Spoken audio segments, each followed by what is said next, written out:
You know, they say the hardest design client is yourself, and that is very, very true. Hi, I am Zuhura. I am a brand strategist, designer, and a web designer. I run a small design boutique studio here based in Toronto, and I've served over 41 small businesses around the globe. However, today I'm taking the most hardest client, and that is myself because I am rebranding. I have actually, I don't think I've ever done like an in-depth branding, um, even strategy work for my own studio. So I thought, why not show you how I did this so that maybe you can take some tips and tricks for your own small business, whether it's a creative business, whether it's a service based or even a product based. Some of the tips that I'm going to share you, I'm pretty sure you can apply them as well. You would think after all these, 5 years of experience that it would be a breeze, but it's not. It's far from easy. Like I didn't even know where to even begin, where to even start when everything feels so personal, because especially this brand is more of like a personal brand. And so I didn't know where to start. But honestly, this is long overdue. Okay. I knew I couldn't keep operating without a strong brand identity that didn't feel aligned with who I am today. And so it was time I get serious about how I wanted to present myself online and offline. So I usually start with brand strategy. For every branding project, I usually start with a brand strategy workshop. But since the client is me, I just decided to revisit an old brand strategy document that I filled up. I do have my own brand strategy toolkit guide blueprint, but this one was from column 5, and I believe I filled it up back in 2021 or 2022. By the way, if you want, I can include the link down below. But yeah, basically just went through what my vision, my mission, my values are for my business. And you can tell, like, some of the text that I've added here, like the on different times, like the ones on black, I believe they were the original text. And then um as the months go by, the years go by, I keep adding a lot more information because now I have more experience of my business. Like I understand what type of business I want to run. But from this document, I tried to um, revise, do some changes, and also partnered with a brand messaging expert, Jacinta, shout out to you. And she helped me with brand messaging. Now, before I show the mood board that I created, I wanted to show my branding over the years, my brand identity, my visual identity over the years. A quick story about me: I came from the software tech background. I'm a software engineer, but during the pandemic, I decided to start a side hustle where I created digital illustrations.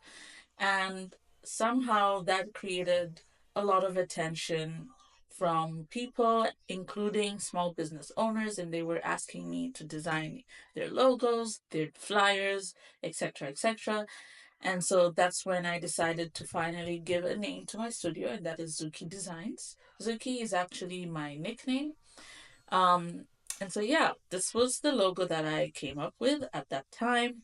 To be very honest with you, I don't know what direction I was going with. I think this font at that time, 2020, 2021, was quite popular. If I'm not mistaken, it is the Glamour Absolute font. It was very popular at that time. And so I decided, hey, I like, me personally, I like retro vibes. And so I decided to go with that font. Yeah, that's basically it. That's the brand identity, the visual identity of Zuki Designs at that time.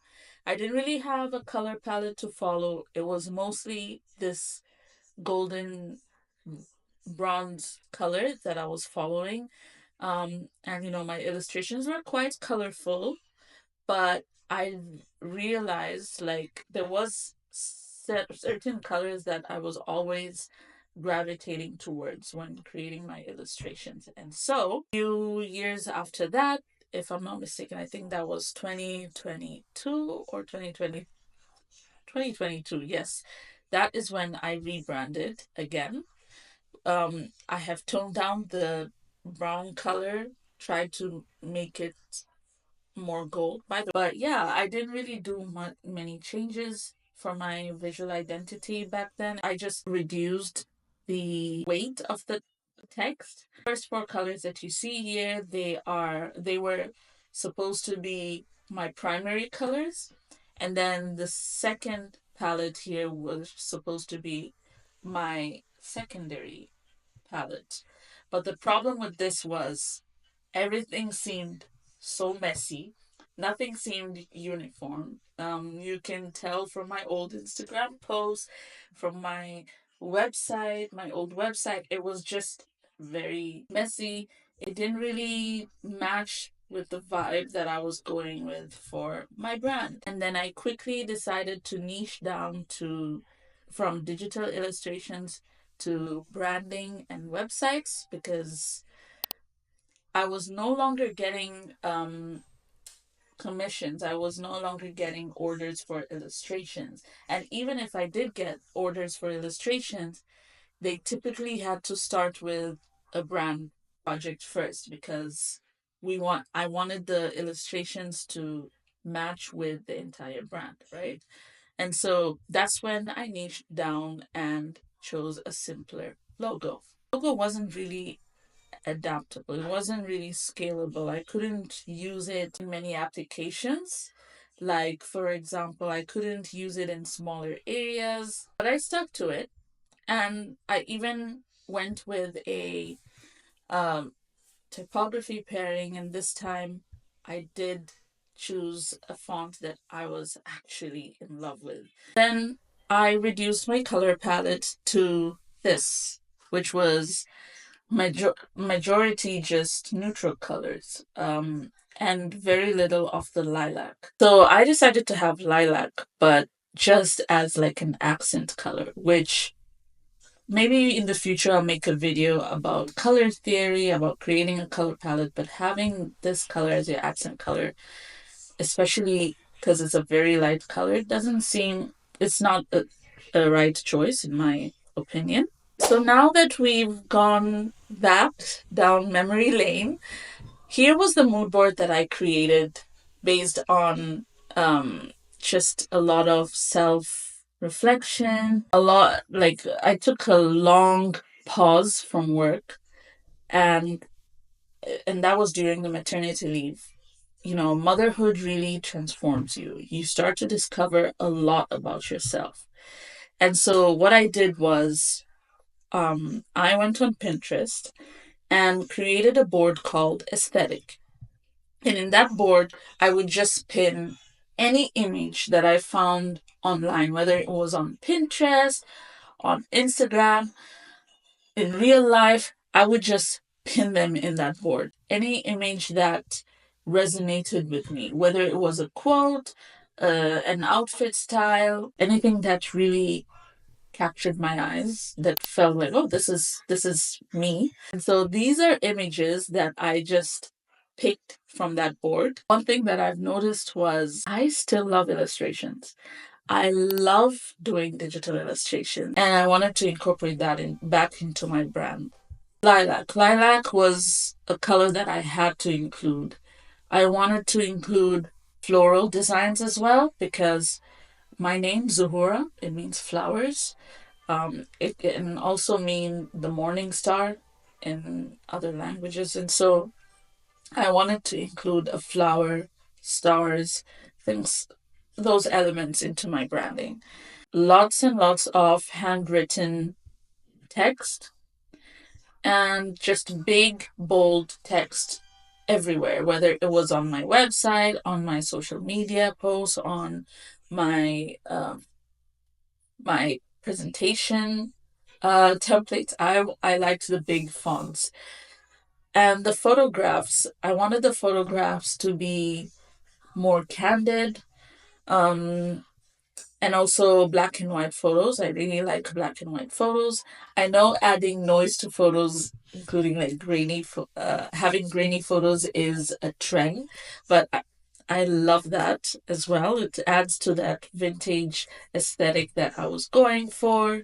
So the first thing that I did was explored how I was going to design that flower icon, the submark. I also chose a flower and the star because it's a perfect metaphor for growth, beauty, blooming, new beginnings. Then I started playing around with the fonts. And so you can see here, I was playing with some retro styled fonts. I wanted to incorporate that. I wanted to use that, but at the same time, I really didn't like the letter Z, the letter D. Um, yeah, I just wanted to change up some of the alphabets here. So as you can see here, my typography pairing, my font pairing didn't really change. It is still the same, except maybe for the body, the font was changed into work sans. Now for the color palette, I really wanted the lilac to be a primary color. You know, I wanted it to be the main color of my brand. So I was playing around with some of the color palettes here.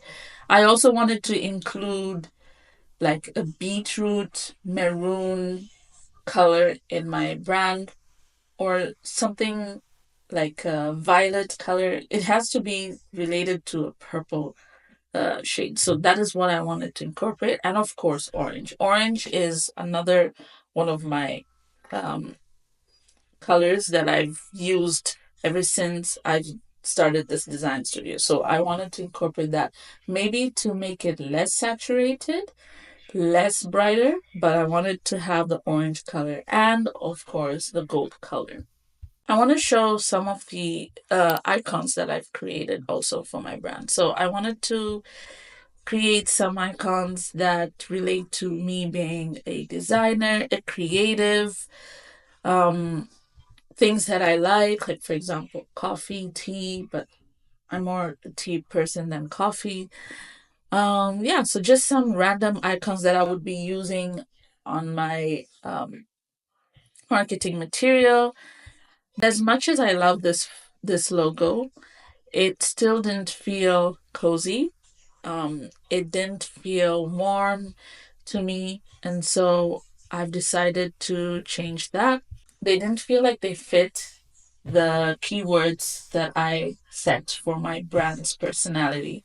So I decided to go for another vintage movie title kind of font.